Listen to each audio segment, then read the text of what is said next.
पाकिस्तान ने यह क्लेम किया कि उसने अपने JF-17 से हमारे S-400 व ब्रह्मोस मिसाइल बेस को नुकसान पहुंचाया, जो कि बिल्कुल गलत है। दूसरा, उसका यह भी मिस इन्फॉर्मेशन कैंपेन था कि हमारी एयरफील्ड्स जो कि सिरसा, जम्मू, पठानकोट, बठिंडा, नलिया और भुज में हैं, ये उसका मिस इन्फॉर्मेशन भी बहुत गलत है। तीसरा, पाकिस्तान के मिस इन्फॉर्मेशन कैंपेन के मुताबिक हमारे एम्यूनिशन डम्प्स जो चंडीगढ़ और बियास में है उसका डैमेज हुआ, यह भी बिल्कुल गलत है। हमने आपको मॉर्निंग ब्रीफिंग में बताया था विद फैक्ट्स एंड फिगर के साथ कि ये सारी चीज़ें बिल्कुल सही सलामत हैं।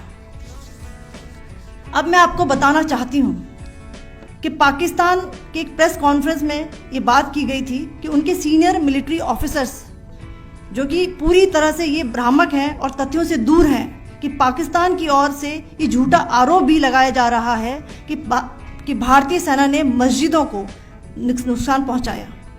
मैं इससे बिल्कुल स्पष्ट करना चाहती हूं कि India is a secular nation और हमारी सेना भारत के कॉन्स्टिट्यूशनल वैल्यूज़ की एक बहुत प्यारी झलक है।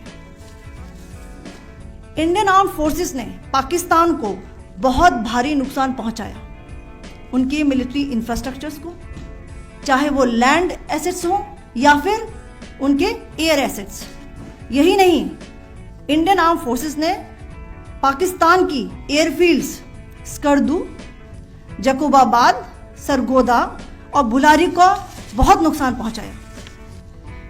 इसके अलावा पाकिस्तान के air defence system, radar system, उनको भी एयर स्पेस में अनटेनेबल किया। यह भी बताना चाहती हूँ कि लाइन ऑफ कंट्रोल के पास पाकिस्तान के command and control logistic installations और उनके मिलिट्री इंफ्रास्ट्रक्चर्स, मिलिट्री पर्सनल्स का इतना भारी नुकसान हुआ कि पाकिस्तान की ऑफेंसिव व डिफेंसिव कैपेबिलिटी को नष्ट कर दिया गया। अंत में मैं फिर से ये बात दोहराना चाहूँगी, इंडियन आर्म फोर्सेस पूरी तरह से तैयार है, सतर्क है और भारत की संप्रभुता और अखंडता की रक्षा के लिए पूरी तरह से कमिटेड है।